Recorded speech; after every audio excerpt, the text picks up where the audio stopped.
There is something a significant number of people are carrying right now that they don't have a word for. It feels like anxiety. It feels like guilt. It feels sometimes like grief. But for something that hasn't fully happened yet, or that's happening too slowly for the news cycle to declare it an emergency, it shows up at odd hours. After reading something you weren't looking for, after a summer that felt different from the ones before it, after a conversation where everyone else seemed fine, and you were the only one who couldn't quite let it go. If you've been feeling something like that, and wondering quietly whether feeling it this much means something is wrong with you, this video has a different answer. Not a reassuring one, a more accurate one. Here is what this video will actually do. It's going to give you the most precise description of this feeling that the research currently supports. It's going to explain why the feeling works the way it does, why it shows up when it does, why it doesn't just resolve itself, why it seems louder when you're alone. And it's going to explain why the shame you might be carrying about having this feeling is not a natural part of the experience. It was added, and it doesn't belong to you. There is a name for what you've been feeling. Two names, actually, depending on which layer of the experience you're describing. The first is eco-anxiety. The American Psychological Association defines it as the chronic fear of environmental doom. But that definition, while accurate, undersells what the experience is actually like from the inside. It is not just fear of a future event. It is the persistent, low-grade experience of living in the present while being unable to stop registering what is being lost in it. The second name is solastalgia. It was coined by the philosopher Glenn Albrecht, and it describes something more specific. The grief of watching a place you love change in ways you didn't choose and cannot stop. Not homesickness for somewhere you left. Homesickness for somewhere you're still standing in, because the place itself is no longer what it was. These are not diagnoses. They are not entries in a clinical manual that pathologize normal human responses. They are names, precise ones, for something real. And the research behind them is not fringe.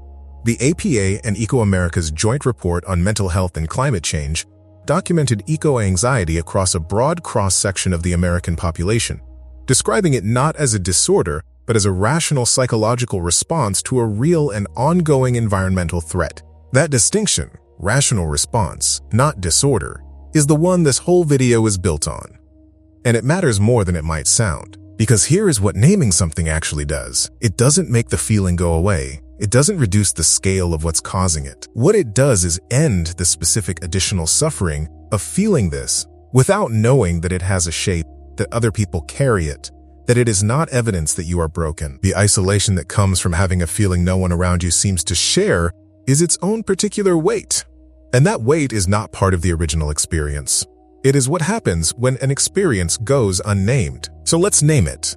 And let's be precise about what we're naming.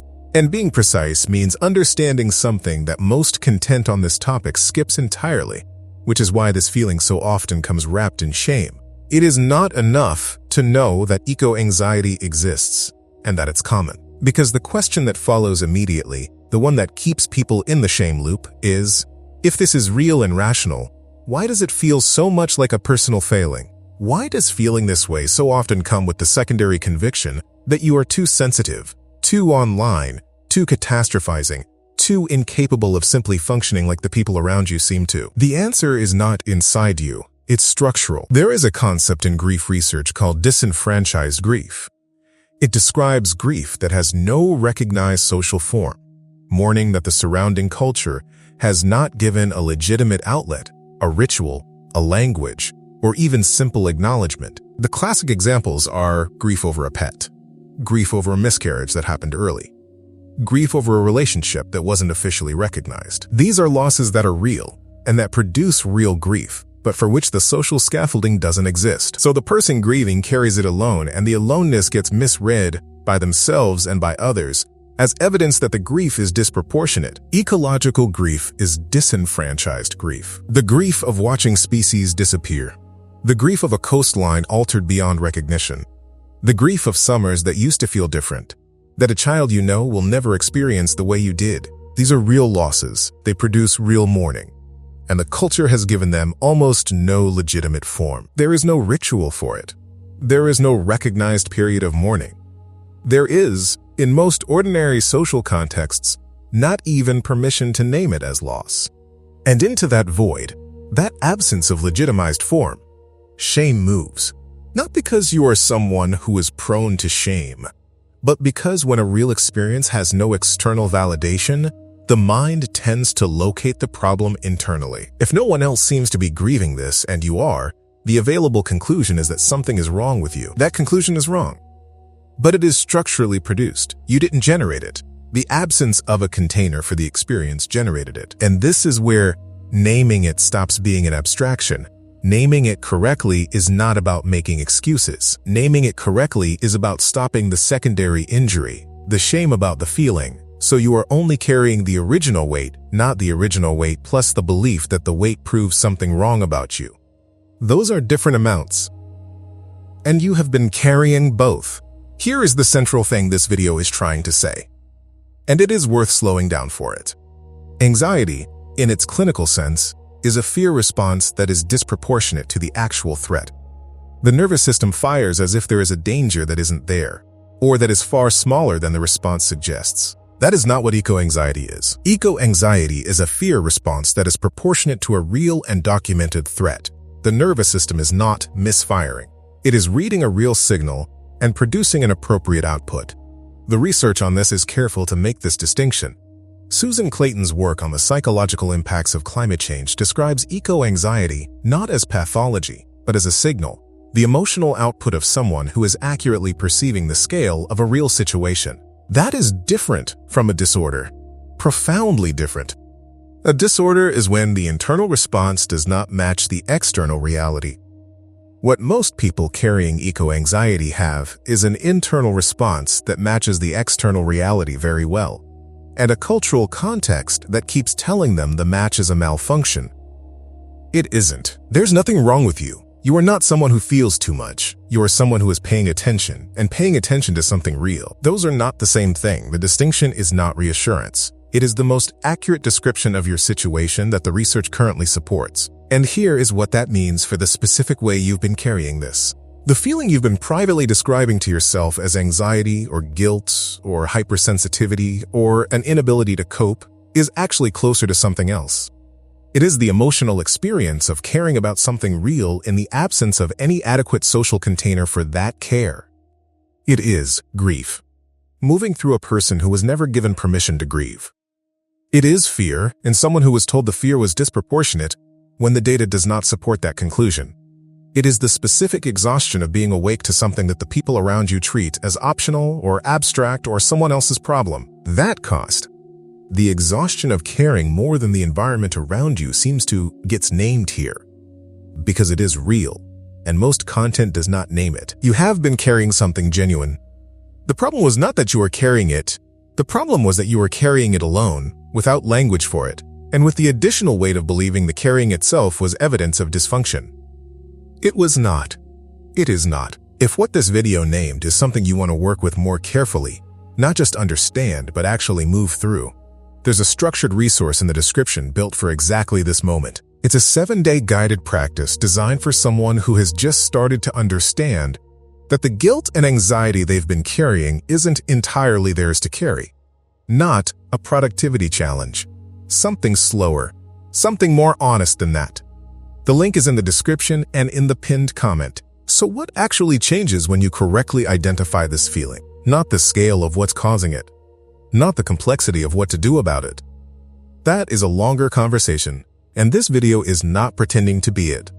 What changes is more specific and more immediately useful. You stop spending energy on the wrong problem. When eco-anxiety is misidentified as a personal dysfunction, the implicit project becomes fix the dysfunction.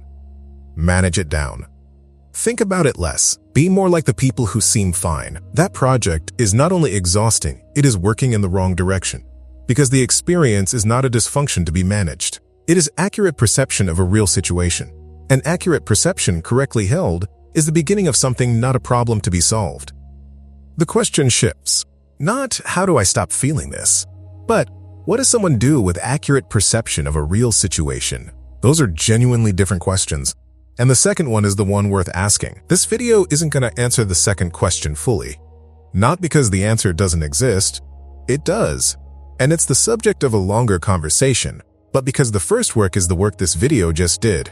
You cannot ask the right question from inside the wrong frame. And for a long time, the frame you've been inside has been the one that says this feeling is your dysfunction. It isn't. And now you have the more accurate frame. Here is the one thing this video is actually asking of you. Not a behavioral change. Not a consumption shift. Not a commitment. The next time this feeling arrives, the low-grade dread, the quiet grief, the background noise that won't quite resolve, name it before you judge yourself for having it. Eco-anxiety, solastalgia, disenfranchised ecological grief. You don't have to have it figured out to name it. You don't have to know what to do with it to give it its accurate name. The name alone interrupts the shame loop. Not permanently, not completely, but enough to stop adding the second weight to the first one. That is a real thing, and it is available to you right now. And one more thing, before the closing. Because this objection will come up, and it deserves a direct answer. Naming this correctly is not an excuse to do nothing. That framing validation as paralysis misunderstands how shame and agency relate. Shame does not produce action. It produces avoidance. It produces the specific exhaustion of carrying something you can't name, while simultaneously judging yourself for having it. Clarity, the kind that comes from accurately identifying what you're actually experiencing, is what makes any kind of forward movement possible. Not because clarity solves the problem. Because you cannot act honestly from inside a misidentification. You are not off the hook. This video is not saying that. What it is saying is that the hook is much more specific than fix your anxiety. And specific is something you can actually work with. If this opens something you want to go deeper on, the resource in the description takes it further, built specifically for someone who just had this experience named for the first time. Link in the description and in the pinned comment. What was the moment you realized the feeling you've been calling anxiety or guilt might actually be something more specific than that? And what did it feel like to start to name it? So here is where this video actually leaves you. Not with a solution to something that does not have a simple solution. Not with a list of actions that would feel premature before this work is done. With something more foundational. The feeling you have been carrying has a name. It has a documented cause. It has been studied, described, and recognized by researchers as a rational psychological response to a real situation. Not a disorder, not a malfunction, not evidence of being too sensitive or too online or too unable to cope with the reality everyone else seems to accept without difficulty. The shame you have been adding to it. The second weight was not a natural part of the experience. It was what happened in the absence of language, in the absence of anyone naming this the way this video just tried to name it, and that shame is not yours to carry. I want to leave you with one sentence. Not as reassurance, but as the most accurate description of your situation I can offer. You are not someone who feels too much. You are someone who is paying attention to something real, at a scale that asks something genuinely difficult of people who take it seriously. And the fact that you are paying attention is not the problem. It is, in fact, the only place anything useful can begin. You are not broken. You are not overreacting. You are not the only one. You are a person carrying a real weight without an adequate container for it. And you just found the beginning of one. Imperfect and coherent. That is enough to start from.